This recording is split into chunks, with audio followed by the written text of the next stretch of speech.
Restriction আছে, সবাই ঢুকতে পারে না, স্বাভাবিক। কেন ঢুকতে পারে না? ও অনেক ভালো।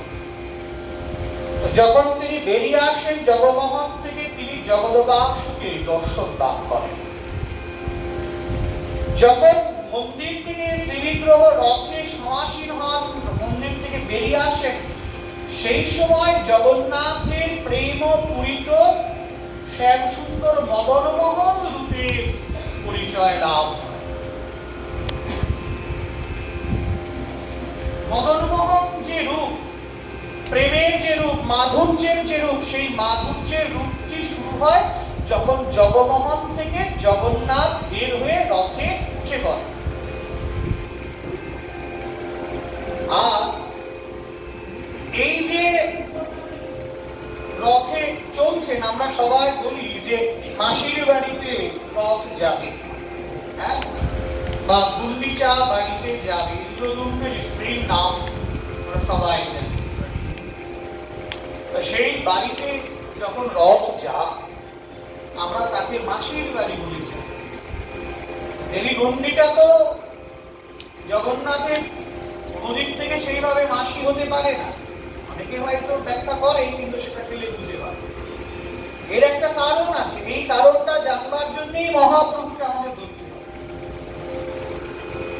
যখন জগন্নাথজিউ রথে উঠছেন এবং তিনি যাচ্ছেন, কোথায় যাচ্ছেন না, তার সেই রূপটি হচ্ছে শ্যাম সুন্দর মদনমোহন নটবর কৈশোর বপুবেশ ধারণকারী মাধুর্য ধৈর্য লীলা নিকেতন শ্রী গোবিন্দ চন্দ্রের।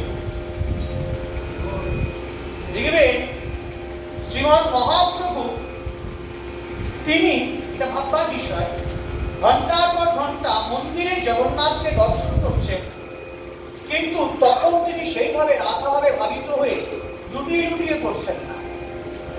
অথচ সেই শ্রীবিগ্রহ যখন রথে সমাসীন হচ্ছে, শ্রীমৎ মহাপ্রভু সেই সময় তার দশরাজ মহাভাব, যে দুটি ভাবের অঙ্গীভূত প্রকাশ, তার মধ্যে মহাভাব স্বরূপিণী শ্রীমতী রাধা রানীর ভাব গাম্ভীর্য প্রকাশ পাচ্ছেন।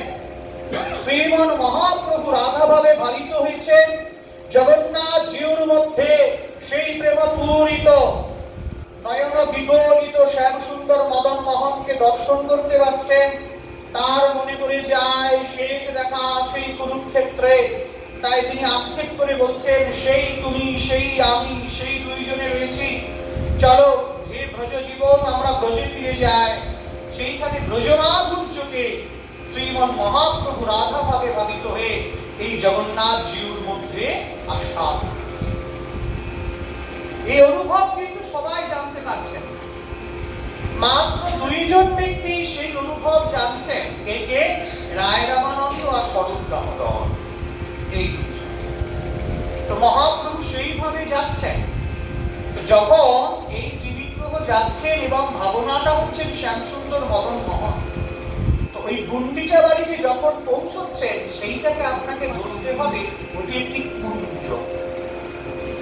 ওগুলো অত ডিটেইলসে লেখা নাই। সেইটি হচ্ছে কুঞ্জ। গোবিন্দ তিনি কুঞ্জে বাস করেন।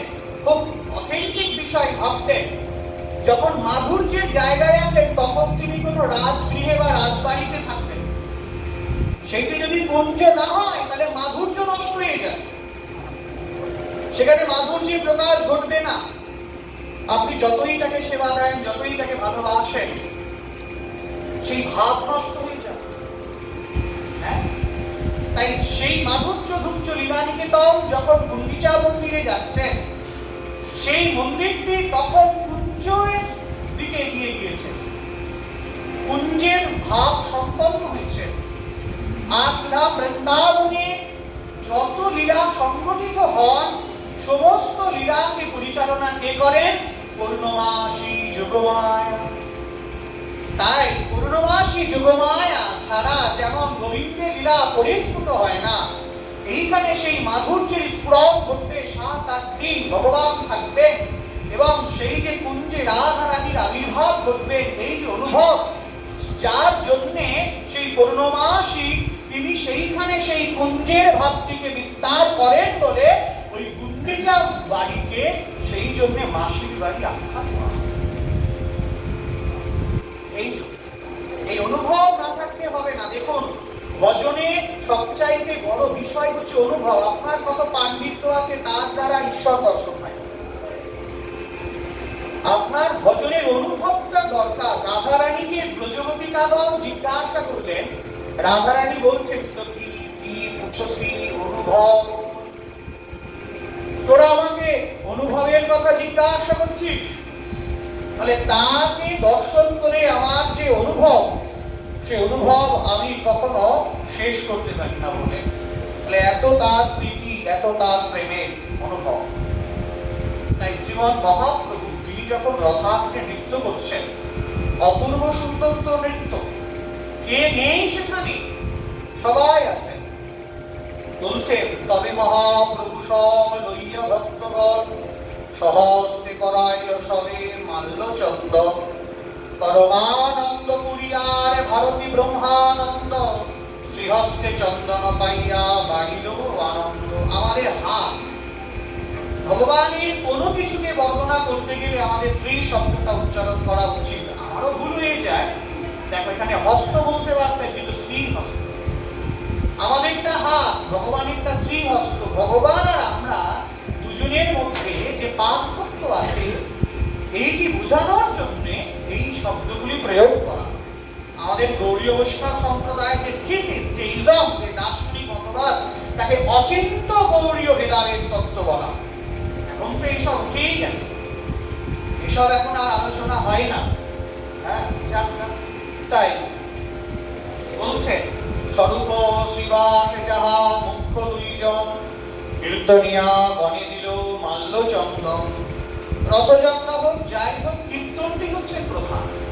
মহাপ্রভু কীর্তন ছাড়া কোনো জায়গায় চলতেন না।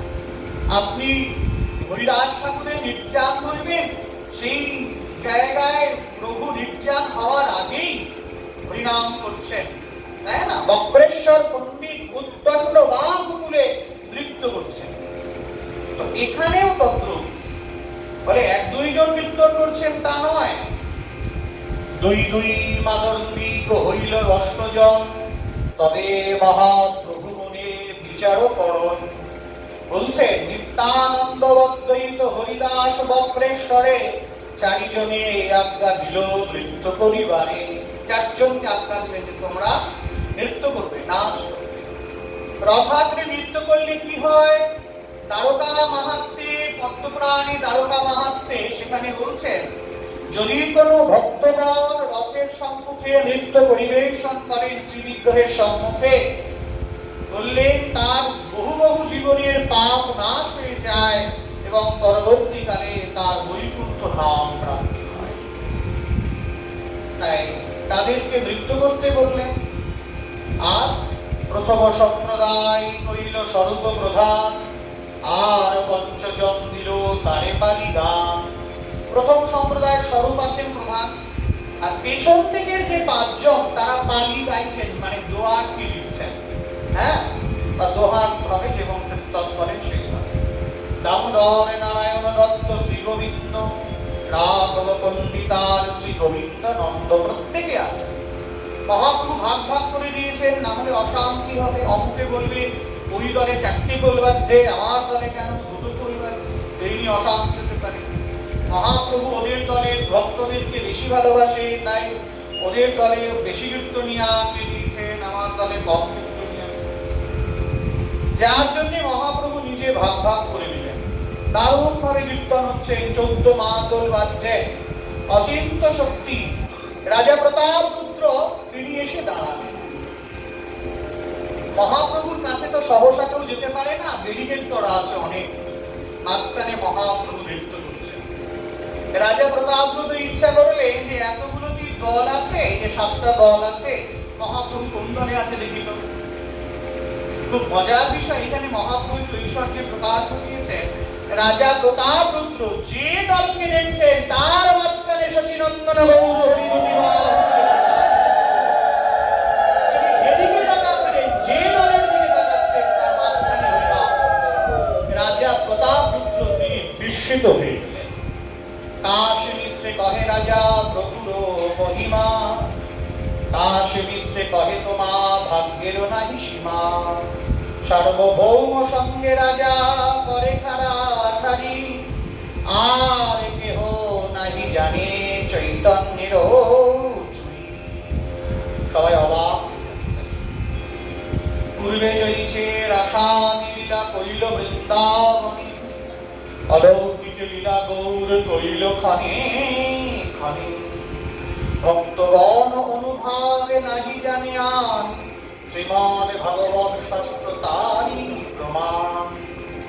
এই মত মহাপ্রভু করেন নৃত্য রঙ্গে, ভাষাইল সবলোক প্রেমের তরঙ্গে। সবাই প্রেমে আপ্লুত আছে। একটু মনে মনে চিন্তা করো, শ্রীমন মহাপ্রভু সাক্ষাৎ হয়েছে, কে না কীর্তন গাইছেন। হরিদাস ঠাকুর, গোবিন্দ ঘোষ, বিষ্ণুদাস, রাঘব, শ্রীরাম পণ্ডিত, গঙ্গাদাস, শুভানন্দ, শ্রীবাস পণ্ডিত, অদ্বৈত আচার্য, দামোদর, নারায়ণ দত্ত সকলে রয়েছে। কে নেই সেখানে? বাসুদেব ঘোষ তিনি রয়েছেন। যার যার সব দল ভাগ করা আছে, প্রেমানন্দে হরিনাম করছেন, প্রেম মাধুর্যে নিত্যানন্দ শক্তি তিনি নিজে নৃত্য পরিবেশন করছেন। নিতাই চাঁদ অদ্বৈত আচার্য নৃত্য করছেন। সেই স্থানটা কি হতে পারে? অপূর্ব আনন্দ। এই মতো হইল কৃষ্ণের রথে আরোহণ। দেখুন, এখানে জগন্নাথ শব্দটা প্রয়োগ করেন নাই, এখানে কৃষ্ণ হচ্ছে। ওই যে বেরিয়ে এসেছে প্রেমের মূর্তি, ব্রজগোপিকাগণ গোবিন্দের সঙ্গে রসাদি আনন্দ উপভোগ করছেন। ঠিক সেই সময়ে শ্রী গোবিন্দ কি করলেন? তিনি চতুর্ভুজ রূপী নারায়ণ রূপ ধারণ করলেন। যেই চতুর্ভুজ রূপী নারায়ণ রূপ ধারণ করলেন, সমস্ত ব্রজগোপিকাগণ তারা ঘুমটাটা ভগবান চমৎকার মানলেন যে এমন কেন করছে। পরে যখন আবার শ্রী গোবিন্দের রূপ ফিরে পেলেন, তারা অবগুণ্ঠন দিলেন। প্রভু বললেন, আমি যে রূপে ছিলাম সেই রূপেই তো আমি তোমাদেরকে দেখা দিলাম, নারায়ণ রূপে, আমি তো সেই। ব্রজগোপিকাগণ বললেন, তুমি যতই এটা বলো না কেন, তোমার এই মাধুর্য রূপে আমরা বিমুগ্ধ হই, আমাদের প্রীতি রস জাগে, আমরা প্রিয়তম বলে তোমাকে জানতে পারি। আর যে তুমি নারায়ণ রূপে থাকবে, তখন তোমাকে ভগবান বলে মনে হয়, তোমাকে সম্মান করতে ইচ্ছা করে, সেইভাবে প্রিয়জন বলে আমরা কাছে যেতে পারি না। হনুমানকে বলেছিলেন যে, হনুমান তুমি প্রত্যেকদিন এই রামচন্দ্রের বিগ্রহকে দর্শন করো, তো তাকে না দেখে তুমি নারায়ণকে দেখতে পারো না? সেই তিনি, সেই উনি একই তো। তখন হনুমান উত্তর দিচ্ছেন, শ্রীনাথে জানকীনাথে চ অভেদ পরমাত্মনি, তবু মম জীবন সর্বস্ব শ্রীরাম কমললোচন। আমি সব জানি। কি জানো? শ্রীনাথ অর্থাৎ লক্ষ্মীপতি নারায়ণ এবং জানকীনাথ, এরা উভয় তো এক। শ্রীনাথে জানকীনাথে চ অভেদ পরমাত্মনি। আমি জানি এদের অভেদ, এরা ভেদ নেই। তবুও কি জানো, আমার প্রভু রামচন্দ্রের চরণে মনটা পড়ে থাকে। আর নারায়ণকে সারাদিন দেখলেও যেন আমার মনে হয় যে আমি দেখি না। শিশু যতই মাসির কোলে থাক, পিসির কোলে থাক, মায়ের কোলে না উঠতে পারলে মনটা যেমন ভালো লাগে না, আমি নারায়ণকে সারাক্ষণ দর্শন করলেও ওই প্রভু রামচন্দ্রের চরণ দুটি দর্শন না করলে যেন আমি তৃপ্তি পাই, যেন আমার কাছের জন্য ইষ্টদেব তো। তাই শ্রীনাথে জানকীনাথে চ অভেদ পরমাত্মনি, তবু মম জীবন সর্বস্ব শ্রীরাম কমললোচন। আমি তাকে ছাড়া কিছুই জানতে পারি না। তাই এই মতো হইল কৃষ্ণের রথ আরোহণ। তার আগে প্রভু নাচাইল ভক্তগণ। গোবিন্দ রথে উঠবেন জগন্নাথ, তার আগে সমস্ত ভক্তগণকে মহাপ্রভু নাচিয়েছেন হরিনাম। আগে শুনো জগন্নাথ গুন্ডিচা বহন, তার আগে প্রভু জয়ীছে করিলা কীর্তন। এই মতো কীর্তন প্রভু করিল কতক্ষণ, আপন উদ্যোগে নাচাইল ভক্তগণ। বললেন, 7 সম্প্রদায় তবে একত্র করিল। 7টি সম্প্রদায়কে প্রভু একত্র করলেন। এইবারে জগন্নাথ দর্শন হচ্ছে অপূর্ব। প্রণাম করছেন। প্রণাম করে তিনি স্তব করছেন। স্তব করতে করতে খুব সুন্দর গুরুত্বপূর্ণ শ্লোক মহাপ্রভু নৃত্য করছেন তো, জগন্নাথ জি ও কৃষ্ণ তিনি রথে উঠছেন, পান্ডারা রথে তাকে তুলছেন, মহাপ্রভু নিচে আছেন। রাবণ তো 7.5 ফুট লম্বা একজন, এই আমার হাতে এত লম্বা লম্বা যদি মানে তার চোখ থাকে, এইরকম বিস্তৃত বক্ষস্থল, সুদীর্ঘ পুরুষ, অপূর্ব সুন্দর, অপূর্ব অমল কমল গবক্ত গৌরধ্বজ নেত্রম মধুর মধুর হাস্যম চারু কন্দর্প দেশম সুরো নরমণি বন্দম দলিত নটন শক্তিম তম্ভজে প্রেম মূর্তি। হচ্ছে চৈতন্য মহাপ্রভু ধ্যান তন্ত্র, কি অপূর্ব রূপ। এইবারে তিনি যদি দুটি বাহু তুলে করুণাঙ্গর ধর চারু কপোলম ইন্দ্র বিনিন্দিত নখচয় রুচিরম জলপীত নিজ গুণ নাম বিনোদম তং প্রণমামি চ শ্রেষ্ঠ চিতনয়ম। অপূর্ব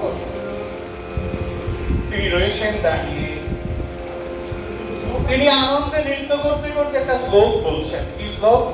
নাহং বিপ্র ন চ নরপতির্নামি বৈশ্ব না শূদ্র নাহং বর্ণী ন চ গৃহপতির্য বনস্পয়তিরিবা কিন্তু প্রত্যন অখিল পরমানন্দ পূর্ণ অমৃতাব্ধ গতির ভর্তু তদ কমলের দাস দাস দাসব বিখ্যাত চৈতন্য মহাপ্রভু।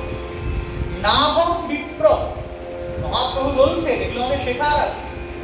উদ্দণ্ড বাহু তুলে নৃত্য করছে, রসরাজ ভাব মহাপ্রভুর নাই, মহাভাব স্বরূপিণী শ্রীমতী রাধারানীর সেই ভাব, সেই দাপর লীলায় শ্রীমতী রাধারানী কুঞ্জ মাঝে গোবিন্দের জন্য তার অদর্শনজনিত কারণে যে বিরহ বিলাপ করতেন, যে বিলাপে ভ্রমরের গুঞ্জন ধ্বনি যমুনার কলকল ধ্বনি স্থিমিত হয়ে যেত, সেই বিলাপ মহাপ্রভু পুনরায় করছেন জগন্নাথের মধ্যে শ্যামসুন্দরকে দর্শন করে।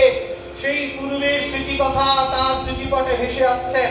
তাই মহাপ্রভু তিনি বলছেন নাহং বিপ্র, আমি ব্রাহ্মণ নই।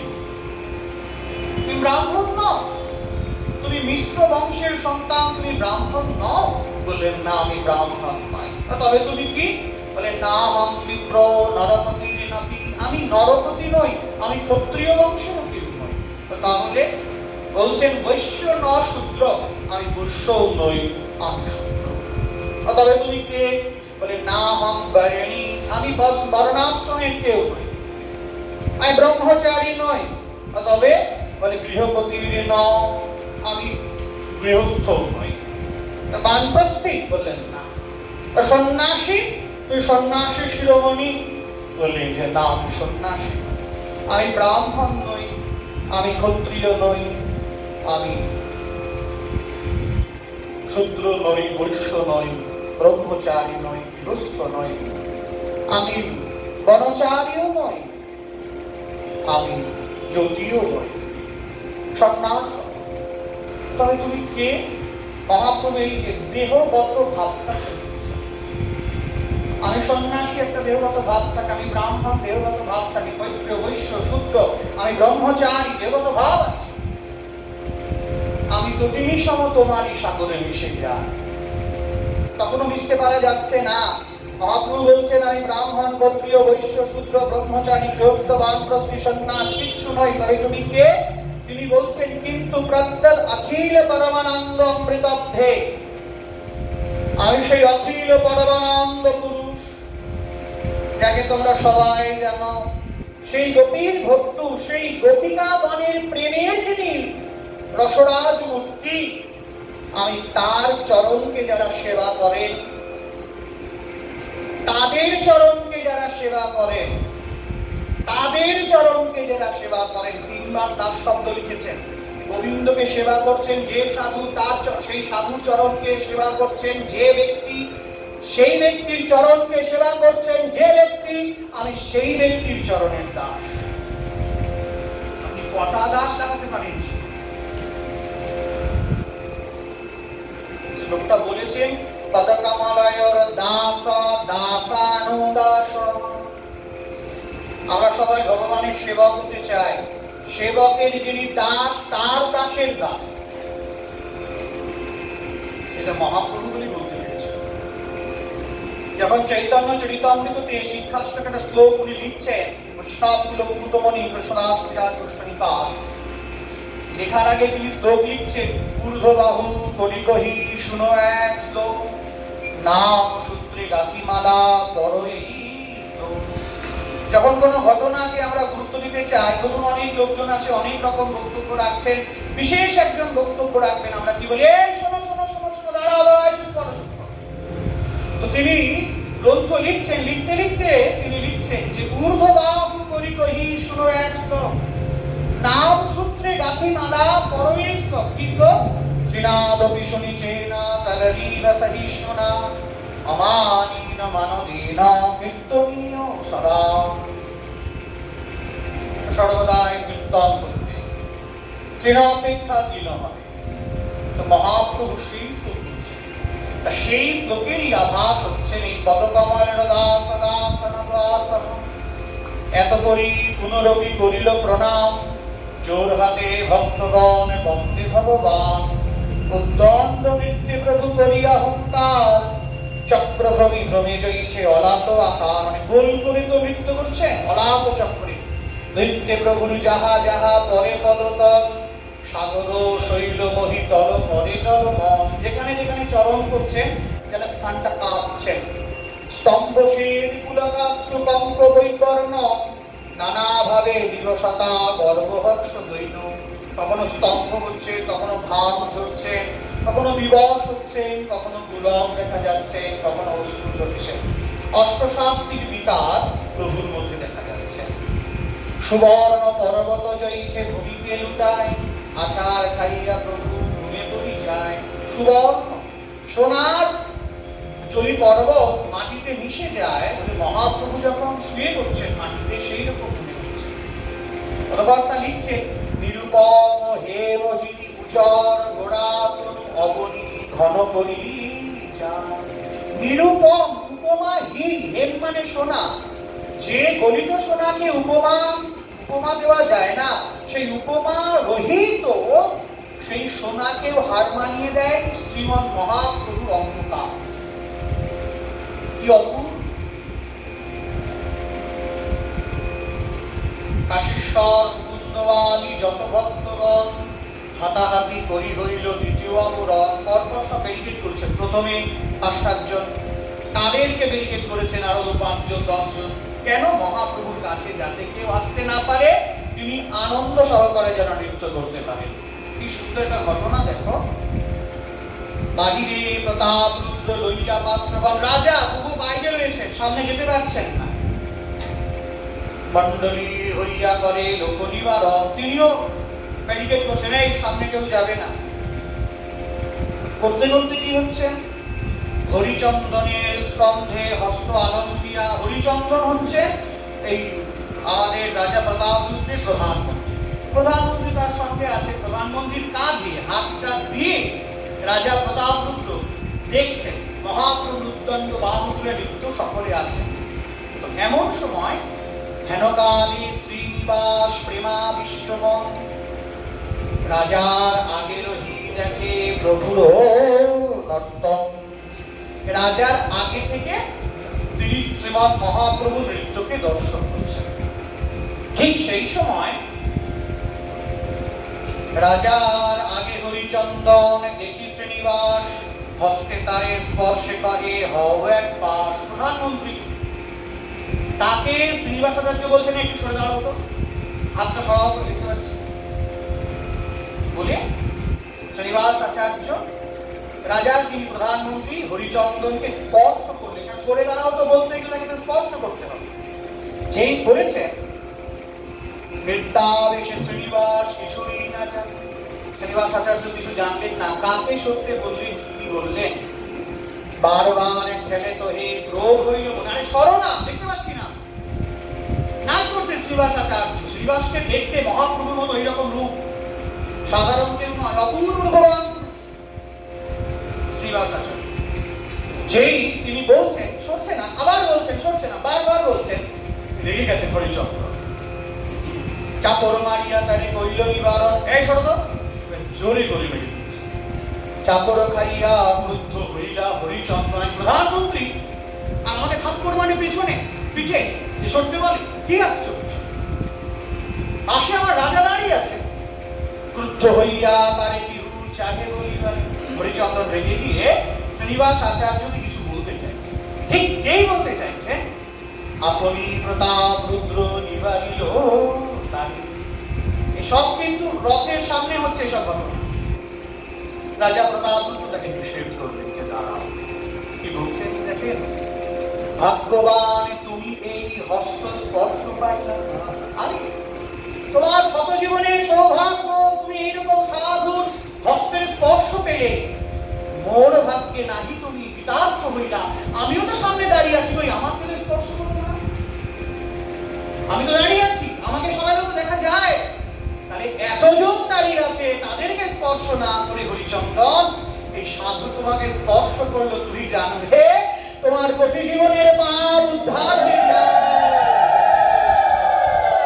আমাকে তো স্পর্শ করলে, আমাকে স্পর্শ করতে পারতে, তুমি রাগ করছো, তোমার কর্তব্য তার চরণে লুটিয়ে পড়া, তোমাকে অযাচিত কৃপা করেছে। প্রভুর নৃত্য দেখি লোক হইল চমৎকার, অন্য আছুক জগন্নাথের আনন্দই অপার। রথ স্থির হইল আগে না করে গমন, অনিমিষ নেত্রে করে নৃত্য দর্শন। রথ থেমে গেল, রথ দাঁড়িয়ে আছেন, সবাই রথ টানছেন বটে, কিন্তু রথ যাচ্ছেন না। মহাপ্রভু এত সুন্দর নৃত্য করছেন, জগন্নাথজিও তিনি যে রথে চলবেন, তিনি চলতে ভুলে গেছেন, তিনি বিবশ হয়ে গেছেন। কেন বিবশ হয়েছে বলো তো? সবাই টানছে, যাচ্ছে না কেন? মানে সবাই টানলে যেত যদি নারায়ণ রূপে থাকতেন তবে।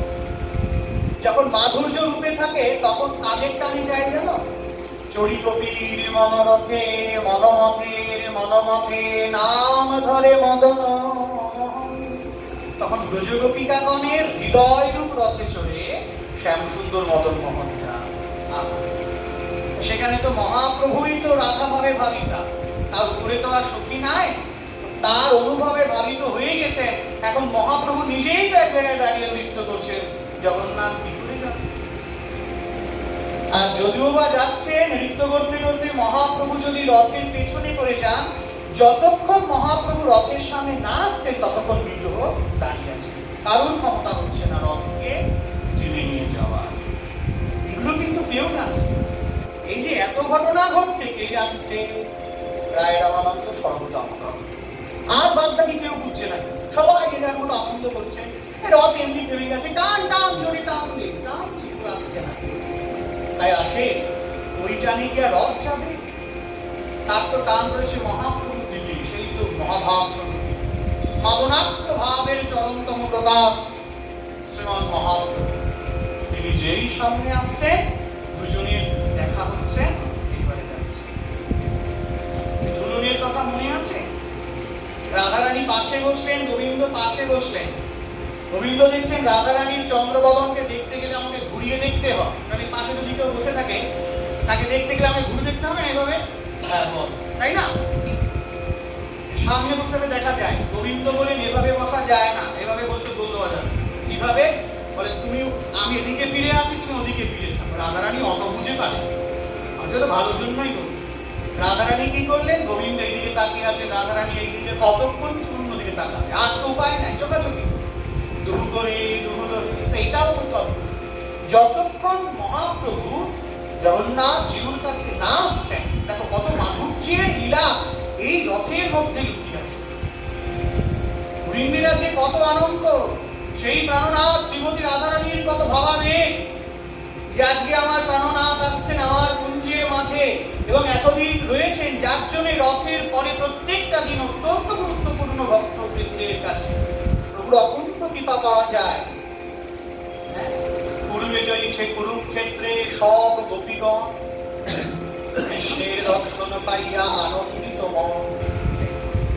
পূর্বে কুরুক্ষেত্রে ব্রজগোপিকাগণ দেখেছিলেন, যখন প্রভাস তীর্থ ক্ষেত্রে সবার কাছে নিমন্ত্রণের চিঠি গেছে, সবাই আগে শুনছে আচ্ছা রাধারানী আসবে, গোবিন্দের সম্পর্কে কেউ জিজ্ঞাসা করছেন, দ্রৌপদী পর্যন্ত জিজ্ঞাসা করছেন, রুক্মিণী জাম্বুবতী সহকারে তার যে অষ্টমহিষী আছেন তারা উদ্গ্রীব হয়ে আছেন তার জন্য রাধারানীকে দেখতে, তাকে দেখতে কেমন, সবাই উদ্গ্রীব হয়ে আছে। রাধারানী যখন প্রভাসপুরী থেকে আসছেন, সবাই তার দিকে তাকিয়ে আছেন অনিমিষ দেখবে, তাকে দেখতে কেমন, যার এক চাহনিতে গোবিন্দ স্থির হয়ে যান, তাহলে সে কেমন রাধিকা শারদবিন্দু নিম্নে মুখমণ্ডলী কুন্তলে বিচিত্র বেণী চম্পা পুষ্পশোভিনী নীলপট্টয়ঙ্গে শোভে তাহে আভ ওড়নি দন্দ্রিয়ে শ্রীপাদ পদ্ম বৃষভানু নন্দিনী। তাই যখন তিনি এসেছেন সেখানে বলছেন যে তিনি যদি আর কিছুক্ষণ থাকতেন তবে সবাই সেখানে পাষাণের মতো স্থবির হয়ে যেতেন তাকে দর্শন করে। আর সেই কুরুক্ষেত্রে ব্রজগোপিকা বধ এসেছিলেন। পূর্বে জয়ীছে কুরুক্ষেত্রে সব গোপীগণ, কৃষ্ণের দর্শন পাইয়া আনন্দিত মন, সবাই খুব খুশি হলেন গোবিন্দকে দর্শন করে। জগন্নাথ দেখি প্রভু সেই ভাব উঠিলাম। আজকে মহাপ্রভু সেই অনুভব, জগন্নাথকে দেখে তোমার সঙ্গে সেইভাবে দেখা হয়েছে সেই কুরুক্ষেত্রে, আর সেভাবে দেখা হয় না। সেই ভাবাবিষ্ট হইয়া ঘুরিয়া গাওয়াইলা অবশেষ রাধা কৃষ্ণে করে নিবেদন, সেই তুমি সেই আমি সেই নব সঙ্গম। দেখুন এখানে কিন্তু চৈতন্য মহাপ্রভুকে রাধারানী বলা, অবশেষ রাধা কৃষ্ণে করে নিবেদন। চৈতন্য মহাপ্রভু জগন্নাথকে নিবেদন করছে, সেই তুমি সেই আমি সেই নবসঙ্গম। হে প্রাণনাথ, কতদিন পরে বধূ আইলে দেখা না হইত পরাণ, দুঃখের দিন দুঃখিতে গেল তুমি মথুরা নগরে ছিলে তো ভাগ্যে, কোনো রাগারাগি নাই, তোমাকে আমি ছেড়ে দিয়েছি, যদি তুমি অন্য কারোর সঙ্গে থেকে সুখ পাও আমি তাকে, আমি তোমার বিরহে রহিব বিলীন, তোমাতে করিব বাস, দীর্ঘ দিবস ও দীর্ঘ রজনী দীর্ঘ বর্ষ মাস। এই আত্মত্যাগ সমগ্র পৃথিবীতে রক্ত মাংসের কোনো মানুষ ভবিষ্যতেও পারবে না, অতীতেও পারেনি, বর্তমানেও পারে। আমরা সুখটাকেই ভুলে গেছি, অত সস্তা না। অন্যা অভিলাষিতা শূন্যম জ্ঞান কর্মাদ্য অনাভৃতম আনুকূল্যেন অনুশীলনম বিষ্ণুরুত্তমা সরি ভক্তিরুত্তমা। উত্তমা ভক্তি লক্ষ্য, অন্য অভিলাষিতা শূন্য, আমার কোনো অভিলাষ নাই, তোমাকে আমি দেখতেও চাই না, দেখতে চাওয়াটা একটা অভিলাষ। তোমার এত নাম জপ করি, তোমাকে এত কীর্তন করি, ভোর রাত্রে উঠি, তোমাকে দেখবো, এটা গিভ অ্যান্ড টেক পলিসি। 53 সংখ্যক শ্লোকের যখন ব্যাখ্যা করছে রামানুজ সুধানিধি গ্রন্থে, বৈষ্ণব শ্রেষ্ঠ আমরা বলে জানি, রাধা কুণ্ডে নদীতে তিনি বহুদিন সমাসীন ছিলেন মঙ্গলাস পণ্ডিতজি, সেইখানে তিনি ব্যাখ্যায় বলছেন রাধারানীর সেই জিজ্ঞাসাটুকু নেই যে আমি তোমাকে দেখবো, তাই উদ্গ্রীব হয় কেন না, আমাকে দেখে আমি শুনেছি তুমি নাকি খুশি হও, সেই জন্য। অন্য অভিলাষিতা তোমাকে আমি দেখবো সেই জন্য নয়, আমি শুনেছি যে আমি সাজলে তুমি খুশি হও দেখে। বধূ তোমার গরবে গরবিনী হাম, দুখুশি তোমার ধ্যান মনে লয়, বধূটি চরণ সদা নিয়ে রাখি বুকে, যে অন্য অভিলাষিতা। আমি কিচ্ছু চাই না, যদি মনে করি না, তুমি যদি ভাবো নাগনি আপন দুঃখ সবে বাঞ্ছি তার সুখ, তার সুখে মোর সুখ বর্জ্য। চৈতন্য চরিতামৃতে লেখা আছে। আমি আমার নিজের সুখ দুঃখের পরিমাপ করে কি দিয়ে তোমাকে নির্ভর করি। যদি আমি মনে করি মরে যদি দিল দুঃখ, তুমি যদি আমাকে অনেক দুঃখ দাও, এতে যদি আমি কোনো সময় শুনি যে তুমি খুশি, আমি জানবো এটাই আমার সুখ। এই জায়গাটাই তো আমরা দাঁড়াতে পারি, অসম্ভব। মান্নাবাবুর গান আছে, বলো রাধা হতে পারে কজনা, সবুজ পাথরে চুমকি জ্বলিলে সে তো আর হয় না কো পাখনা, আর নয়ন কোণে অশ্রু এলে হয় হয় না শ্রীমতীর কান্না, অসম্ভব। উনি বলছেন, নাগনি আপন দুঃখ সবে বাঞ্ছি তার সুখ। আমি আমার সুখ দুঃখ নিয়ে আমি চিন্তা করি না, মোর তার সুখে মোর সুখ বল, তার সুখে আমি সুখ। দীর্ঘ দিবস দীর্ঘ রজনী দীর্ঘ বর্ষমান, যদি আর ফিরে নাহি আসো, যদি আরো কালে ভালোবাসো, তবে তুমি যাহা চাও তাহাই যেন পাও, আমি যতটুকু পাইব। এই আত্মত্যাগটা রাধারানীর আছে, অসম্ভব ব্যাপার। শ্রীমতী রাধারানী তিনি রাজহংসকে বলছেন, হংসদূত বলে একটা কাব্য আছে গোস্বামী মানে লেখা, যে তোকে একটা কাজ করতে হবে। হংস বলছে, হ্যাঁ বলো। রাজহংসকে বলছেন যে আমি শুনেছি তুই নাকি দুধ আর জল এক করলে আলাদা করতে পারিস। বলে হ্যাঁ পারি। বলে তোকে একটা কাজ করতে হবে, তোকে মথুরায় যেতে হবে, গোবিন্দের সংবাদ নিয়ে আসতে হবে। ঠিক আছে যাও। তো রাজহংস যখন গিয়েছেন, যাওয়ার পরে গোবিন্দ বলছেন তুই রাধারানীর কাছ থেকে আসলে, তাই না? রাজহংস জিজ্ঞাসা করছেন যে আমি যে রাধারানীর কাছ থেকে এলাম তুমি জানলে কি করে? গোবিন্দ বলছে সব গ্রন্থগুলো তো বলা হয় না, প্রেম সম্পর্ক গ্রন্থ অপূর্ব। আমাদের ইচ্ছা আছে প্রেম সম্পর্ক গ্রন্থ একবার বলবো, এই যে কি প্রেমের লীলা। তখন হংসদূতের মাথায় হাত দিয়ে গোবিন্দ বলছেন যে হংস, এই জগতে রাধারানীর যে কৃপা পায় তার বদল দেখলেই বোঝা যায় তোর শরীরে যে রাধারানী দৃষ্টি করেছে, তোর অপূর্ব রূপকে দেখেই বোঝা যায়।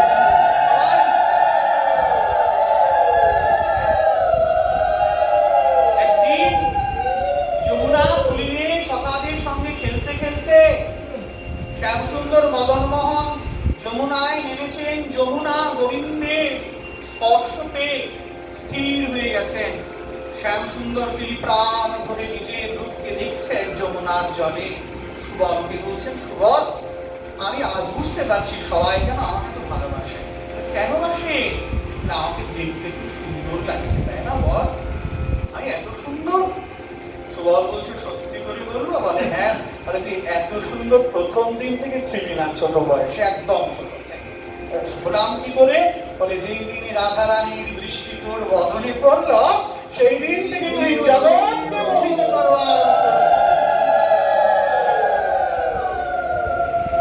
কৃষ্ণ পূর্ণ শক্তিমান, রাধা পূর্ণ শক্তি। আপনি কোটি টাকা দামের ব্যাটারি কিনতে পারেন, যদি চার্জ না থাকে তার যেমন কোনো মূল্য নাই। গোবিন্দ শক্তিমান হতে পারে, তার হৃদয়ে যদি রাধারানীর সেই শক্তি প্রকাশ না হয়, গোবিন্দের ক্ষমতায়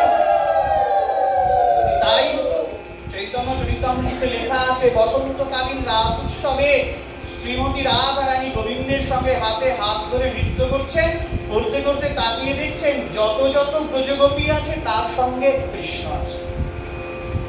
অভিমান করলেন, ওর সঙ্গেও তিনি রয়েছেন, এর সঙ্গেও রয়েছেন, ওর সঙ্গেও রয়েছেন, আমার সঙ্গেও আছে, তাহলে আমার মূল্য।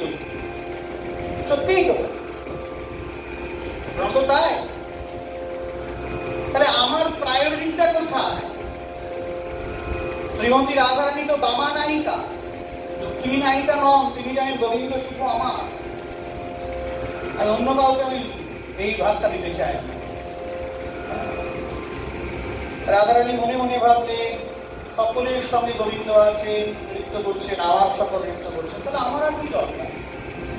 রোধ করি রাধারানী গেলারা সে ছাড়ি। রাষ্ট্রমঞ্চ ছেড়ে রাধারানী চলে গেলেন। যেই গেলেন গোবিন্দের বাঁশির সুর অনাহত আহত।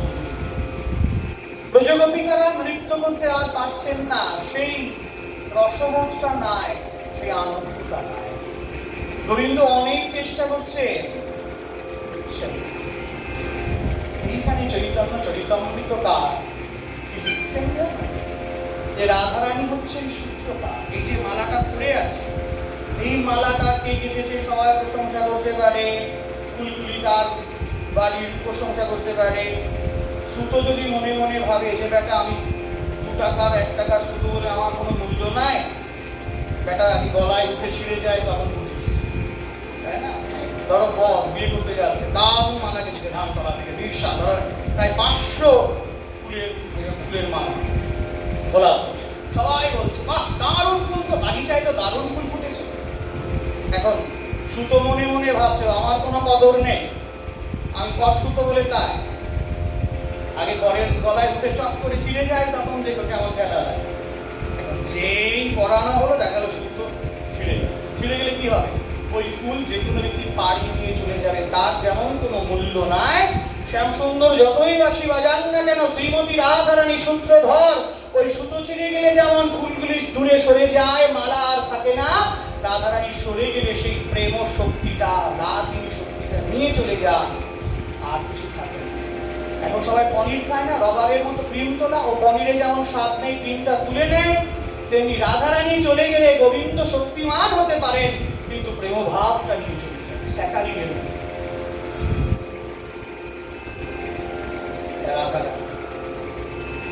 তাই আজকে সেই গুরুক্ষেত্রে সেই জগপিতাগণের সে অনুভব করিতে সামনে রয়েছেন শ্রীমন মহাপ্রভু, সেই অনুভব মনে করেছেন। তাই বলছেন অবশেষে রাধা কৃষ্ণে করে নিবেদন, সেই তুমি সেই আমি সেই নব সঙ্গম, তথাপি আমার মন হরে বৃন্দাবন। কি অপূর্ব!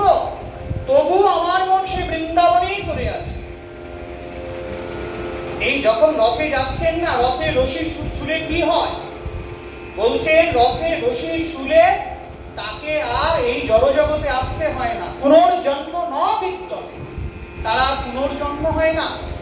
মানে এটা তো একটা সাধারণ বিষয়, এগুলি যে শাস্ত্রের মূল উত্তর তা কিন্তু নয়। একাদশী করলে এই হয় সেই হয়, ওগুলো লোক দেখানো, ওগুলো সাধারণ উত্তর। সবচাইতে বড় হচ্ছে গোবিন্দ প্রাপ্তি।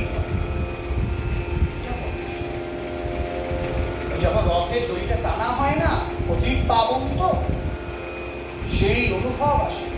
যতদিন গুন্ডিচা মন্দিরে এই শ্রীবিগ্রহ থাকতেন, মহাপ্রভু কিন্তু কাশী মিশ্রের গৃহে যেতেন না।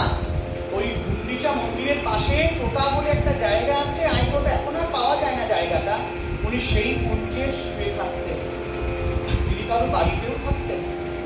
ওই যে সেই অনুভব, সেই কুঞ্জের সেই অনুভব, সেইভাবে তিনি যাচ্ছেন। বললেন যে দেখো বৃন্দাবনে উদয় করায় আপন চরণ, এখানে ভালো লাগছে না, এখানে প্রচুর লোকজন। বলে কেন? কথোপকথন হচ্ছে। মহাপ্রভু বলছেন জগন্নাথজি রয়েছেন, বলে ইথালোকারণ্য হাতি ঘোড়া রথধ্বনি, তাহা পুষ্পারণ্য বৃক্ষ বিপনাদ। এখানে খালি ঘোড়া, এই রথের প্যাঁচকোট শব্দ, লোকে লোকারণ্য হাতি, আর ওই জায়গায় বৃন্দাবনে ফুলের অরণ্য, সেখানে কোকিল কুহু কুহু স্বরে নাদ করে, ভ্রমণের গুঞ্জন নাদ ধ্বনি, যমুনার কলকল্লোলী প্রবাহ, চম্পা চামেলি অশোক শিউলি বিভিন্ন রকম পুষ্প বিকশিত হয়ে থাকে, তার সুগন্ধে আমোদিত হয়ে যায়। ব্রজে চলো ব্রজ জীবন, তুমি চলো আমি তোমাকে পুনরায় সেই ব্রজে।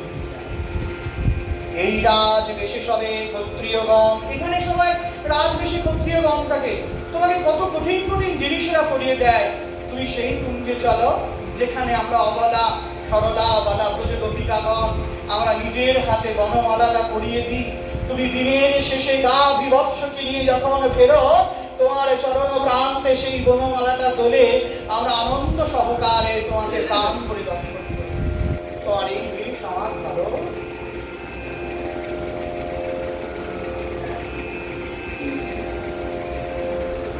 লিখেছেন একটা গান, হারিয়ে গেছে ব্রজের টানায় দাঁড়াবতী।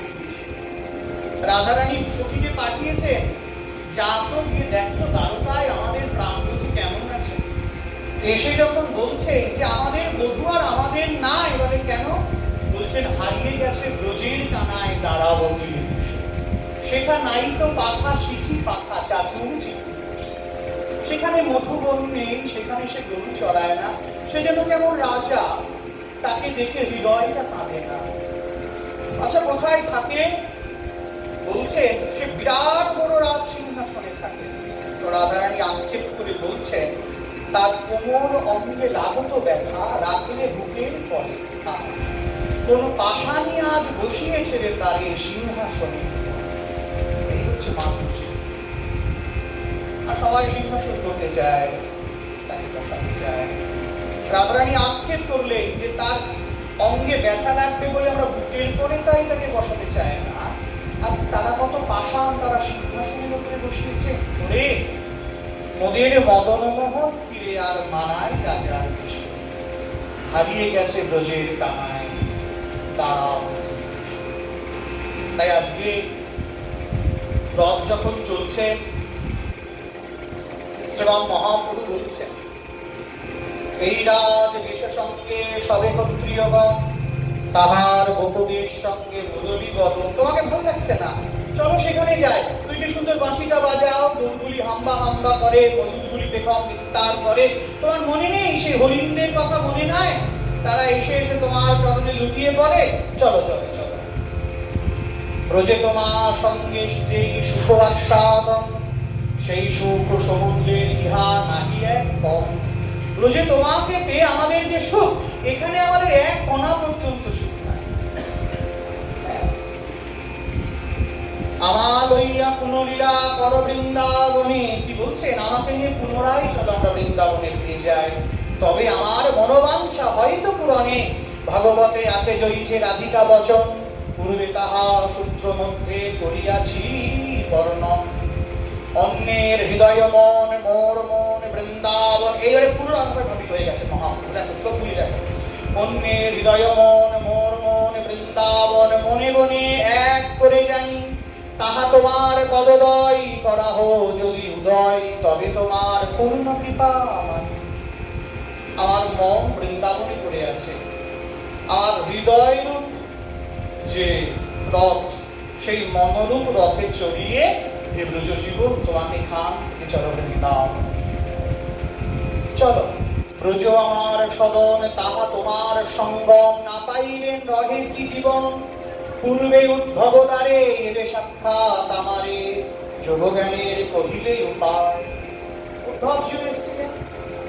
উদ্ধবজিও যখন রাধারানীকে দেখছেন, ব্রজগোপিকাকে দেখছেন, সেইখানে অপূর্ব অপূর্ব সুন্দর শ্লোক বলা আছে। বলছেন যে শরৎকালের চাঁদের ওপরে যদি আকাশের এক খণ্ড মেঘমালা গিয়ে দাঁড়ায়, কালো মেঘমালা, যেমন চন্দ্রের আলো বিবর্ণ হয়ে যায়, সমস্ত ব্রজগোপিকাগণ গোবিন্দের জন্য সেই বিবর্ণ দশা প্রাপ্ত হয়েছে, বিবর্ণ দশা প্রাপ্ত হয়েছে। তাই উদ্ধবজি অবাক হচ্ছেন যে এভাবেও তাকে ভালোবাসা যায়। তাই যখন উদ্ধব ফিরে চলে এসেছিলেন মথুরায়, তখন ব্রজভূমিকে প্রণাম করেছিলেন। বন্দে নন্দ ব্রজস্পিনানাং পাদয়েন অভিঘ্নশ, ইয়াসাং হরি কথলোকিতং পুনাতি ভুবনোত্রয়ম। ওনার অভিমান ছিল যে আমি গোবিন্দকে সবচাইতে ভালোবাসি।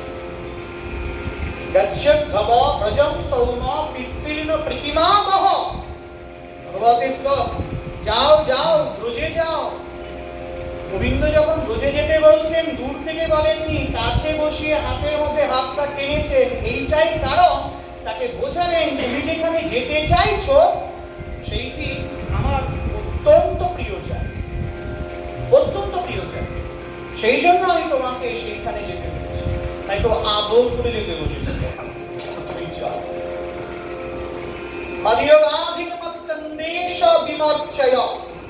ব্রজগোপিকাগণ কেমন আছে, আমার মা আমার বাবা কেমন আছে, তুই জেনে আসবে। তাই তিনি গিয়েছিলেন। যখন গিয়েছিলেন তখন প্রায় বিকাল বিকাল। গাভীগণের গৌরীচ্যুত ধূলি তার মাথায় এসে পড়েছিল, নইলে কিন্তু এই ব্রজভাব দেখতেন। খুব মজার বিষয় কি জানেন, গোবিন্দ যখন চলে আসলেন, ব্রজ তো শ্রীহীন হয়ে গেছিল। তো যখন উদ্ধবজি প্রবেশ করছেন ব্রজে, তখন যোগমায়াকে গোবিন্দ বলেছিলেন, উদ্ধব যেদিকে যেদিকে তাকাবে অনন্ত কোটি ব্রহ্মাণ্ডের অপূর্ব ঐশ্বর্য মাধুর্য যেন দেখতে পায়।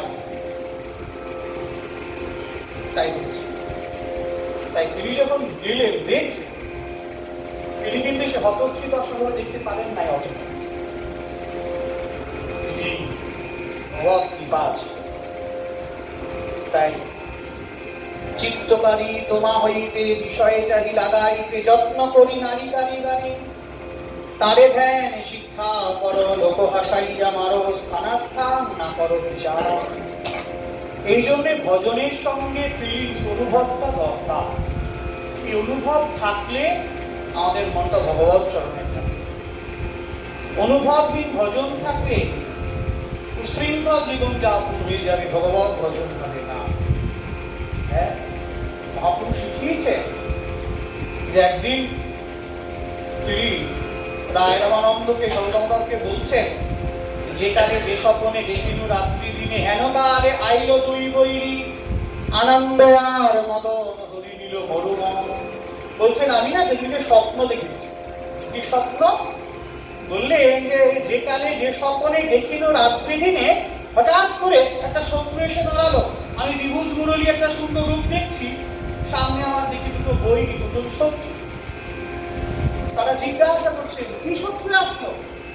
মহাপ্রভু শত্রু দুজনের নাম বললেন আনন্দ আর মদন।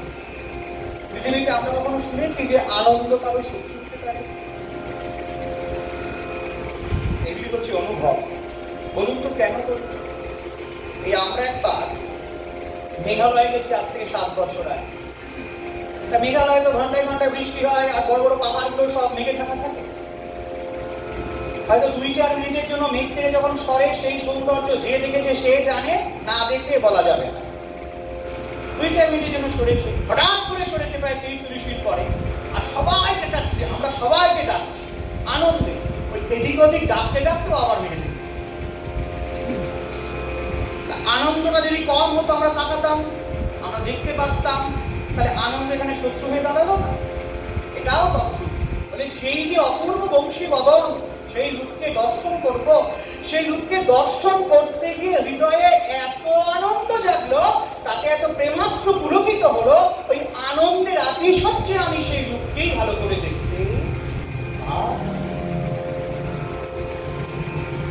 আনন্দ আর মদন হরি নিল মোর মন, আমার মনকে হরণ করে। বিরহ সমুদ্র জলে কাম তিমিঙ্গিলে দিলে গোপীগণে লহতার পাত, দেহ স্মৃতি নাহি যার সংসার কুঙ্ক কাহা তার, তাহা হইতে না চাহে উদ্ভাসিত। যার দেহ স্মৃতি বোধ চাই না, সংসারটাকে কি করে বাঁধবে? দেহ স্মৃতি নাহি যার সংসার কুঙ্ক কাহা তার, যার দেহ স্মৃতি বোধই নাই যে আমি দেহ, এই বোধ চাই না, সংসার তাকে বাঁধবে কেমন? তাহা হইতে না চাহে উদ্ধার, যার দেহস্থিতি বলবে সে ভগবানকে কোনোদিনই বলবে না আমাকে সংসার থেকে উদ্ধার করো, সে তো এমনিতেই মুক্ত হয়ে গেছে। তাই বৃন্দাবন গোবর্ধন যমুনা পুলিনমন, সেই কুঞ্জের আশাদিক লীলা, সেই ব্রজের ব্রজজন মাতা পিতা বন্ধুগণ, বড় চিত্র কেমনে বাসলীলা। তুমি আমাকে ভুলে যেতেই পারো, তোমার মাকে কি করে ভুলে গেলে, তোমার বাবাকে কি করে ভুলে গেলে, তাদেরকে তুমি কি করে ভুলে গেলে বলো। চলো আমরা আবার পুনরায় সেই বুঝে। এইভাবে রথাগ্রে নৃত্য করতে করতে মহাপ্রভু চলছেন। এই সব অর্থপ্রভু স্বরূপের সনে, রাত্রি দিনে ঘরে বসি করে আস্বাদনে, নৃত্যকালে যেইভাবে আবিষ্ট হইয়া শ্লোক করি নাচে জগন্নাথ মুখ চাইয়া। বলছে জগন্নাথের দিকে চেয়ে চেয়ে যা যা বলেছেন, এই স্বরূপ দামোদরের সঙ্গে সেটি তিনি আলোচনা করেন। যার জন্য স্বরূপ দামোদর জানেন, বুঝতে পারছেন, আর এইভাবে চলছেন। চলতে চলতে চলতে চলতে এর অনেক অনেক ঘটনা এখন তো বলা যাবে না। একটা সময়ে রথ দাঁড়িয়ে যায়, পিঠাপানা উৎসব। জগন্নাথের ঘিরে বেরিয়ে, তবে জগন্নাথের পিঠে ইত্যাদি সব আর একটু গেলেই গুন্ডিচা। তো মহাপ্রভু সেই সময় আইটোটাতে বিশ্রাম নিচ্ছেন, মানে উপবন একটা পাশে আছে, এখন আর নেই সেই জায়গাটা। তো সেখানে সবাই সমস্ত ভক্তগণ বসে বিশ্রাম নিচ্ছে, মহাপ্রভু শুয়ে আছে একটা গাছের নিচে।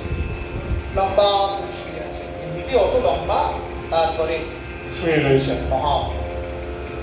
তো শুয়ে যখন রয়েছে, এই রাজা প্রতাপরুদ্রের খুব ইচ্ছা যে মহাপ্রভুর কাছে আমি একটু যাই, কিন্তু রাজা প্রতাপরুদ্র সম্পর্কে মহাপ্রভু জানিয়ে দিয়েছে যে আমি রাজাকে দর্শন করতে চাই না। যার জন্য রথের একদিন আগে রাজা তার ছেলেকে পাঠিয়েছিলেন, রায় রামানন্দকে চিঠি লিখেছিলেন। অন্ধ্রপ্রদেশে এই রাজা প্রতাপরুদ্রর অর্ধেকের কম রাজত্ব দেখাশোনা করতেন। রাজা প্রতাপরুদ্র লিখলেন, মহাপ্রভুর কৃপা না পেলে আমি কিন্তু প্রাণ ত্যাগ করবো বলে চিঠি লিখলেন। সেই চিঠি হাতে পাওয়া মাত্র রায় রামানন্দ ছুটে চলে এলেন রাজা প্রতাপরুদ্রের কাছে, বললেন আপনি আত্মহত্যা করবেন না মহাপাপ, আমি দেখছি কি করা যায়। সবাইকে নিয়ে আলোচনা করলেন, প্রেমদাতা নিতাই চাঁদ, অদ্বৈত আচার্য সবাই রয়েছে। কি না, আমরা সকালে বেলায় মহাপ্রভুর কাছে গিয়ে বলবো যে রাজাকে একটু দর্শন দিতে। সবাই মিলে গেলেন। এখন মহাপ্রভু খুব ভাবগম্ভীর, তো তিনি যদি হাসেন সবাই হাসবেন, বুঝলে তো সম্ভব। কেউ বলতে সাহস পাচ্ছেন না মহাপ্রভুকে, সেই প্রস্তাব দিতে কেউ পাচ্ছেন না যে রাজা প্রতাপরুদ্র আপনাকে একটু দেখতে চায়। তো মহাপ্রভু বলছেন, কি ব্যাপার সবাই একসঙ্গে এত সকালে এখানে, কোন দরকারের জন্য তোমরা এসেছো? কেউ কিছু বলতে পারে, কেউ কিছু বলতে পারছে। তখন আমতা আমতা করে নিত্যানন্দ প্রভু আরো একজন বলছেন যে রাজা প্রতাপরুদ্র চিঠি লিখেছিল এই রায় রামানন্দকে যে যদি রাজা প্রতাপরুদ্র তোমাকে দেখতে না পায় তাহলে সে মারা যাবে, তাই যদি তুমি একটুখানি রাজা প্রতাপরুদ্রকে দেখা দাও। মহাপ্রভু রেগে গেলেন, কিন্তু রাগেন নাই, ওটা বাইরে দেখাচ্ছেন যে আমি খুব রেগে গেছি, কিন্তু মহাপ্রভু রাগেন নাই, মনে মনে খুশি হচ্ছে। বললেন, হ্যাঁ আমি বুঝতে পেরে গেছি, এই শ্রীরাম পুরীতে তোমরা থাকতে দেবে না, এই পুরুষোত্তম ক্ষেত্র ছেড়ে আমাকে যেতে হবে, তোমরা তাড়াতে পারছো না সরাসরি, সেই জন্য তো আমি কালকেই চলে যাব। যেই বলেছেন মুহূর্তের মধ্যে যারা ছিল সবাই চলে গেছে। রায় রামানন্দ ভাবছেন কি করা যায়, কি করা যায়। রায় রামানন্দ ব্রজের বিশাখা সত্যি এমনি তো কেউ নয়, ভগবান উসমান মহাপ্রভু এনার কাছে ধরা পড়ে গেছিলেন, তিনিই তো বললেন, এবে মুই দেখি আমি শ্যাম গোপলু রসরাজ মহাভাব দুই এক।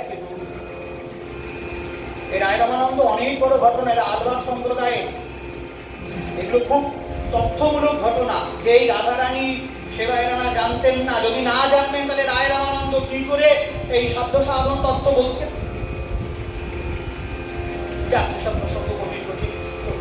এইবারে এই রায় রামানন্দ তিনি রাজাকে বলেন, রাজা আমি তো সরাসরি আপনাকে নিয়ে যেতে পারছি না, কিন্তু আপনার সন্তান তো আত্মজ, ছেলেকে আত্মজ বলা হয়, পুত্র বলা হয়, আত্মজ বলা হয়, আত্মার থেকে জাত, তাই আমি আপনার ছেলেকে নিয়ে যেতে চাই। বলে ছেলেকে কি সে দেখতে দেবে? বলে হ্যাঁ হ্যাঁ। রায় রামানন্দ তো সব জানে। রায় রামানন্দ যখন নিয়ে আসছেন ছেলেটার তখন 14 বছর বয়স, গায়ে রংটা একটু কালো, রাজার ছেলে তো রাজরক্ত গায়ে বলছে, বেশ চোখ টোকরো টানা টানা, সুন্দর দেখতে, কালা বলে তো মানুষ দেখতে সুন্দর হয় না, সুন্দর দেখতে। আর কি করিয়েছে দেখো, এই জন্য সেবাটা জানতে হয়। রায় রামানন্দ হলুদ পশম করিয়ে দিয়েছে। মনে মনে ভাবো, টানা টানা চোখ, 14 বছরের ছেলে, বেশ কাঁদো শুধু চেহারা, গায়ে রংটা একটু কালো আছে, তাই কি ধুতিটা পরিয়ে দিয়েছে একদম পিত বসত, আর গলায় একটা হলুদ ওড়নি জড়িয়ে দিয়েছে, দিয়ে তিলকটা পরিয়ে দিয়েছে, দিয়ে রায় রামানন্দ নিয়ে আসছে। মহাপ্রভু সেই সময় রাধাভাবে ভাবিত হয়েছে, বিরাট প্রেমে পুলকিত হয়েছে সেই সময়। ঠিক ওই সময় রায় রামানন্দ অপেক্ষা করছেন, ঠিক ওই রকম যেই হয়েছে রায় রামানন্দ ছেলেকে ছেলে দিচ্ছে। সেই পিত ধরা, সেই কালো গরম, সেই টানা টানা দীঘল দীঘল চোখ, ছেলেটি যে এসছে, সঙ্গে সঙ্গে মহাপ্রভুর সেই একদম পুরবের ভাব জেগে উঠেছে।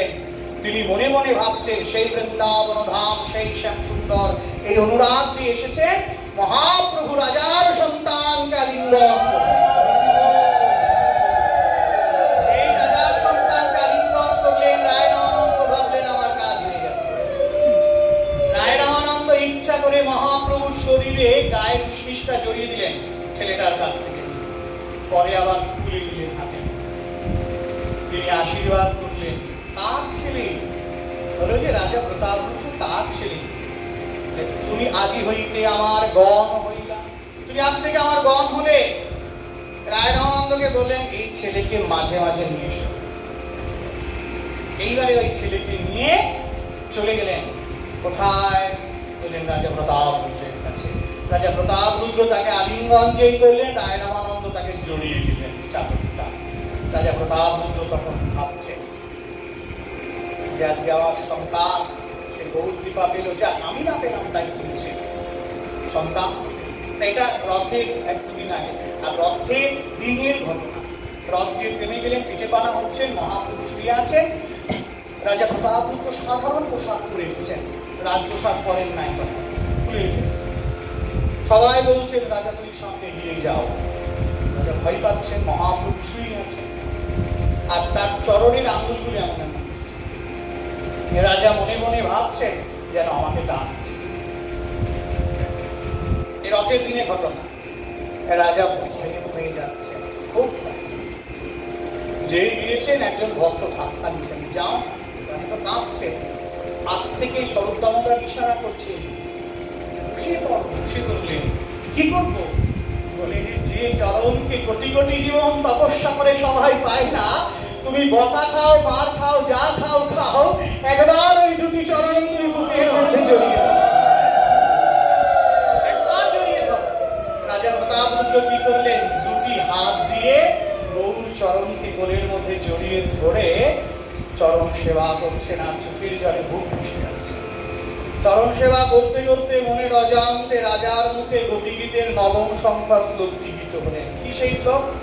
তব কথায় অমৃতম তত্ত্ব জীবনম কবিভিরিতম কলমশাপহম শ্রবণ মঙ্গলম শ্রীমদাততম ভুরিগ্নন্তি ভুরিদাসন। ওনার মনের অজান্তে গৌর চরণ সেবা করতে করতে এই শ্লোকটি মুক্তি বেরিয়ে গেল। যেই বেরোলেন, মহাপ্রভু মুহূর্তের মধ্যে দাঁড়িয়ে গিয়ে মহাপ্রভু সম্পূর্ণ রাধারানী গৌর ভাব আসছে। এই তো সেই শ্যামসুন্দর, তার চরণকে দর্শন আমরা করতে পারছিলাম না, তার চরণগুলিকে দেখে আমাদের অভিমান যাচ্ছিল। আমরা বলেছি তোমার কথা অমৃত সুন্দর, তোমার বাঁশি সুন্দর, তোমার হাসি সুন্দর, তোমার সেই ফেলে যাওয়া স্মৃতিগুলিকে দর্শন করে আমাদের সারাটা জীবন কেটে যায়। রাজা উঠে দাঁড়ালেন। যেই রাজা উঠে দাঁড়িয়েছে, রাজা প্রতাপরুদ্রকে মহাপ্রভু বলেছেন, তুমি মোরে দিলে বহু অমূল্য রতন। শ্লোকটা বলছেন না, তব কথায় অমৃতম তত্ত্ব জীবনম কবিভিরিতম কলমশাপহম শ্রবণ মঙ্গলম শ্রীমদাততম ভুবিগ্নন্তি ভুরিদাসন। এই শ্লোকটি যখন বলেছেন, মহাপ্রভু পুরো শ্রীমতী রাধারানীর সেই অনুরাগময়ী সেই রাসস্থলীতে পৌঁছে গেছেন। এত তীব্র অনুভব, তাই রাজা প্রতাপরুদ্র, যাকে তিনি দেখবেন না, তার কাছে করতলটা পেতে দিয়েছেন। পেতে দিয়ে রাজাকে বলছেন, রাজা তুমি মোরে দিলে বহু অমূল্য রতন। তুমি তোমার জীবনের, আমার জীবনের অমূল্য রতনটা তুমি দান করলে। যে এত দামি জিনিস দান করে তাকে তো কিছু দিতে হয়। বিশ্বাস করো, আজ আমি রিক্ত, আজ আমি সুখ। আমি দুটো বস্তু এই জগৎবাসীর জন্য নিয়ে এসেছিলাম, কি? হরিনাম এবং প্রেম। আমি অকাতরে জগৎবাসীকে দাঁড়ে দাঁড়ে সেই হরিনাম। তাই আজকে তোমাকে দেওয়ার মতো আমার কিছু নাই। যদি তুমি আগে আসতে, আমি তোমাকে অনেক কিছু দিতে পারতাম। রাজা, আমার কিছু নাই, তাই বিনু আলিঙ্গন। এই বলে রাজাকে বুকের মধ্যে জড়িয়ে ধরলেন। রাজা গৌর চরণে লুটিয়ে পড়লেন। ভক্তগণ হাগৌর হাগৌর করলেন। রাজার কৃপা, এই রথের দিনে গৌর কৃপা। এই যে রথ, বিশেষ বিশেষ কৃপা।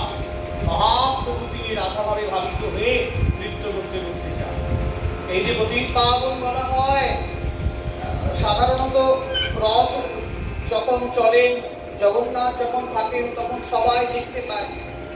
বিগ্রহ যখন মন্দিরে থাকে সকলের তো ঢোকবার নির্দেশ নাই, কিন্তু তিনি তো জগতের নাথ, তিনি জগন্নাথ। তুহু জগন্নাথ তাহাই অসি তোহারি বিষয় আশা, সবাই কেউ দেখতে পাবে না। তাই যখন তিনি বাইরে বের হন, প্রত্যেকে দেখে। একটা মজার ঘটনা আছে, শালবেগের ঘটনা। এই শালবেগের মা হচ্ছে ফতেমা বিবি, তিনি ব্রাহ্মণের মেয়ে। উড়িষ্যা এলাকার এক মুসলিম সেনাপতি, তিনি ওই ব্রাহ্মণের মেয়েটাকে তাকে যেটা হতো তুলে নিয়ে চলে যেতেন। বিয়ে করলেন, ধর্মান্তকরণ করে ফেললেন। করবার পর তাদের ঔরসে একটা ছেলে জন্মালো, তার নাম রাখলেন তারা শালবেগ। এখন এ তো ব্রাহ্মণের মেয়ে, সারা জীবন জগন্নাথ পুজো করে এসছেন, 14-15-16 বছর বয়সে তুলে নিয়ে গেছে। সংস্কারটা তো আছে। ওই জগন্নাথের কাহিনী, ছোট ছোট কাহিনী, এই শালবেগকে তার মা ছোট থেকে শোনাতে পারে। এখন ওই জগন্নাথের কাহিনী শুনতে শুনতে শুনতে শুনতে শালবেগের জগন্নাথের প্রতি প্রীতি জন্মলাভ করছে। শালবেগ যেতে চায়, মা বলে যে না, মন্দিরে যেতে দেওয়া যায় না, আমাদের ঢুকতে দেবে না। তো শালবেগ শুনেছে যে রথের দিন নাকি শ্রীবিগ্রহ বাইরে বের হয়, সেই দিন সবাই দেখতে পায়। শালবেগ তখন 5-7 বছরের বাচ্চা, ছোট্ট শিশু। এখন ওই খেলা করছে, খেলা করতে করতে পাশের থেকে একজন বলছে আজকে সেই রথ না, একজন আরেকজনকে বলছে, বলে হ্যাঁ তো। শালবেগের সেইটা কাটছে, আজকে রথ, তাই জগন্নাথ বাইরে বেরিয়েছে। খেলা ফেলে ধুয়ে দিয়েছে, শিশু দৌড়চ্ছে, কতটুকু শিশু দৌড়তে গিয়ে পড়ে যাচ্ছে। সাধারণ লোকে বলছে বাচ্চা তুমি এত দৌড়চ্ছ কেন? বলে আজকে রথ তো, তাই জগন্নাথ সবাইকে দেখতে যাবেন, যার জন্য বেরিয়েছেন, তাই আমরা। তুমি যাচ্ছ কোথায়? বলে রথ দেখতে। বলে ওরে বাবা, আসলে কত দূর? তুমি দৌড়িয়ে গেলেও তোমার পৌঁছানোর অনেক আগেই রথ মন্দিরে চলে যাবে, বাড়ি ফিরে যাও। শালবেগ কাঁদছে, তাহলে আমি এত দৌড়ও যেতে পারবো না। বলে না না, শিশু তো ওইখানে দাঁড়িয়ে, দেখো কি কৃপা ভগবানের, ওইখানে দাঁড়িয়ে জগন্নাথ উদ্দেশ্য করে বললেন যদি তোমার ইচ্ছা হয় যে আমি তোমাকে দেখবো, তুমি যে পর্যন্ত এসেছো, আমি না যাওয়া পর্যন্ত তুমি সেখানেই দাঁড়িয়ে থাকবে। রথ দাঁড়িয়ে গেল। সেই বছরে ওই সময় রথ কেউ টানতে পারছে না। সবাই দেখছে যে রথ কেন যায় না, ঘন্টার পর ঘন্টা রথ আছে, আর ওই শিশু দৌড়চ্ছে।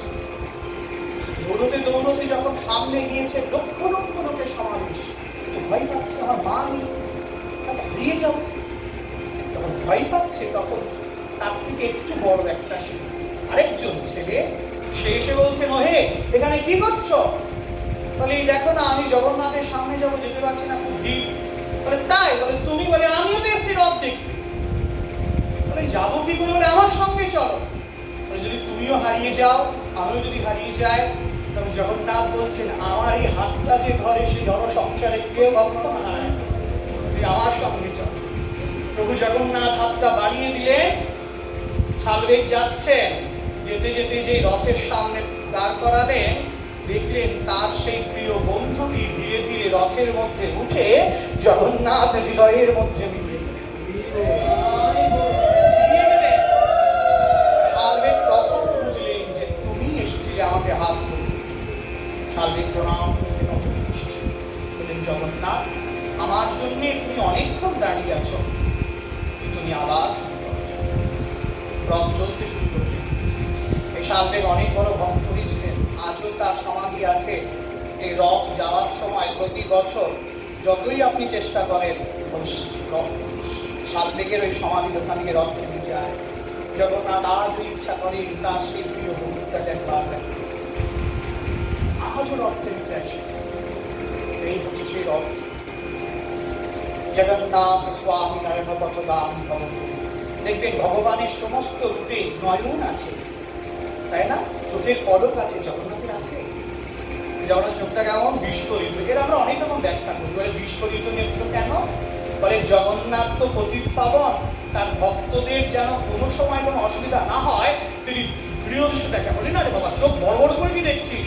জগন্নাথ দেখেন এই জড় জগতেই যারা তার ভক্ত আছে তাদের জন্য কষ্ট না হয়, তাই তীব্র দৃষ্টি দ্বারা তাকান করে তার চোখটা গোল্লা গোল্লা হয়ে গেছে।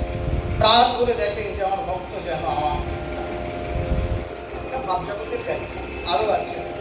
যাই হোক, এই জগন্নাথ সেই দারুণ ব্রহ্ম, এই জগন্নাথ মন্দির বহুবার উত্থান হতে চেয়েছেন, বহুবার জগন্নাথ লিঙ্গ ভেঙে চুরে ফেলা হয়েছে, মন্দিরে দখল নেওয়া হয়েছে, তবুও জগন্নাথই আছেন। চিল্কা হ্রদের তীরে জগন্নাথকে পুঁতে রাখা হয়েছিল। যখন আমাদের শঙ্করাচার্য পুরীতে প্রবেশ করেছিলেন তখন বিগ্রহ ছিলেন না, শালগ্রাম শিলা করেছিলেন। তিনি ধ্যানযোগে জানতে পারলেন চিল্কা হ্রদের তীরে সেই বিগ্রহ পুঁতে রাখা আছে। পরবর্তীকালে তিনি সেই বিগ্রহ নির্মাণ করলেন, দারুণ ব্রহ্ম তার মধ্যে প্রবেশ করেছিলেন। এই জগন্নাথ, সেই জন্যে এই জগন্নাথের মধ্যে আমাদের শ্রীমন মহাপ্রভু দিয়েছেন, তাই আমাদের অশেষ কৃপা। তো এই যে জগন্নাথের যে তিনটে রথ আসে, বলেন যে জগন্নাথের যে রথটা যায় তার নাম হচ্ছে নন্দী ঘোষ রথ। তো এই যে রথটা 832টা কাঠ দিয়ে তৈরি হয়, ছোট বড় কাঠ। আর 13.5 মিটার হচ্ছে এই রথের উচ্চতাটা মিটার। এখানে আগে 18টা চাকা ছিল, হ্যাঁ, অষ্টাদশ সিদ্ধি হিসাবে পরবর্তীকালে ক্রমে 16টা চাকা হয়েছে। এই রথের যে ধ্বজা আছে যেটা ওরে, তাকে ত্রৈলোক্য মোহিনী বলা হয়। হ্যাঁ, আর এই রথের দুজন দ্বারপাল আছে, ব্রহ্মা এবং ইন্দ্র, দুইজনে রথটাকে রক্ষা করেন। এবং এই রথে অনেক দেবতাগণ আছেন, বরাহ আছেন, গোবর্ধন আছেন, গোপীকৃষ্ণ আছেন, নৃসিংহ আছেন, হনুমান আছেন, ত্রিবিক্রম আছেন, এরা আছেন। পুরো রথ লাল এবং হলুদ কাপড় দিয়ে ঢাকা থাকে। দেখবে হলুদটা হচ্ছে স্বর্ণ আভাযুক্ত হলুদ। আর এর সামনে যে 4টে ঘোড়া আছে না, 4টে ঘোড়া আছে, শঙ্খ, বলাতক, শ্বেত এবং হরিদাক্ষ, এই 4টে ঘোড়া আছে। এবং সুদর্শন চক্র আছে, কিন্তু সুদর্শন চক্রের দুই পাশে কোনো পাখি নাই। এবং সেখানে নারদ, অসিত, দেবল, বশিষ্ঠ, যাজ্ঞবল্ক্য, বিশ্বামিত্র এই সকল মুনি ওই রথে থাকেন। আর বলেন এই রথ যে চালান তার নাম হচ্ছে মাতলি সারথি। ওই রথে যে সুদর্শন চক্র, তার নিচে একটি কলস আছে যার নাম হচ্ছে হিরণ্ময় কলস।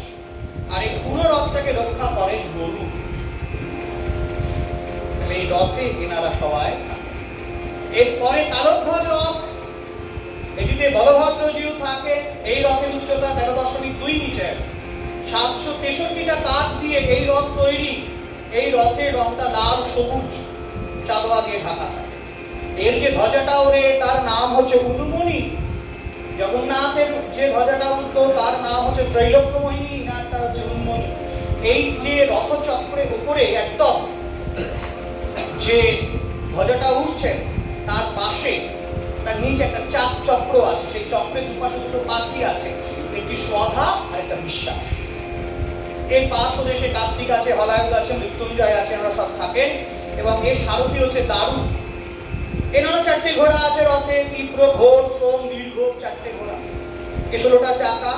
রুদ্র সপ্তমী রথের দ্বারে দাঁড়িয়ে থাকে যেন কোনো অঘটনটা না ঘটে। এরপরে হচ্ছে সুভদ্রার রথ। সুভদ্রা রথের নাম হচ্ছে দেব দলন। হ্যাঁ, সুভদ্রা তার রথের উচ্চতাকে একটু কম, 12.9 মিটার এবং 593টা কাঠ, 14টা চাকা। এনার যে ধ্বজা তার নাম হচ্ছে নাদম্বিক, যে পতাকাটা ওড়ে ওপরে আমরা দেখতে পাই। দুটো পাখি, একটা শ্রুতি একটা স্মৃতি, এবং রংটা কালো আর লাল দিয়ে ঢাকা। পার্শ্বদেবী আছে উগ্রচণ্ডা, তারপরে বিমলা আছে, বনদুর্গা আছে, এনারা আছেন। শ্রীদেবী, ভূদেবী রথের দুই পাশে দুইজন থাকে। আর এই সারথি কি হবে? সবাই জানি অর্জুন। এই তো সেদিন বিয়ের দিন সুভদ্রা চলে এসেছিল, পালিয়েছিল কি করে? বললো যে আমি এই সামনে শিব আছে তাকে প্রণাম করে আসি। ওই বলে রুক্মিণী ওই বলে পালিয়েছে। মা বলছে এই মেয়ে বিয়ের দিন কোথায় আছিস? সে বলে বাহ, হর পার্বতী প্রণাম করতে হয় না? মা ভাবছে হয়তো তাই যাচ্ছে। আর হর পার্বতী প্রণাম। অর্জুনকে আগে থেকে দাঁড় করে রেখেছে, ওই রথ নিয়ে দাঁড়িয়ে থাকে। তুমি আসবে কি করে? বলে সে আমি আসবো। মা বলছে কোথায় আছিস রে সুভদ্রা? বলে শিবের প্রণাম করতে যাচ্ছে, হর পার্বতী নতুন সংসার করতে যাচ্ছে। মা বলছে ভাবে তুই যা, বিয়েতে মত ছিল না মত হয়েছে। বিয়েতে মত ছিল না মত হয়েছে, হর পার্বতী নাম করে কি রথ চলে বসে গেছে। রথ যখন অর্জুন চালাচ্ছে, সুভদ্রা বলছে ঠিক আছে, লোকে তো নিন্দা করবে, তুমি বসো আমি চালিয়ে দিবার, বাকিটা চালিয়ে দিচ্ছি। এনার রথের সারথি অর্জুন হবেই না। এনার যে 4টে ঘোড়া, রচিকা, মচিকা, জিতা, অপরা, পরপর 4টে। এই রথ চলছে, প্রত্যেকটা রথ হচ্ছে 34টা ভাগে বিভক্ত। এই জন্য আমরা জয় করি না কেন, জগন্নাথের রথ তার একটা ঐতিহ্য আলাদা থাকে। সবাই যায় না, এবারে তো রথে প্রচুর ভিড়,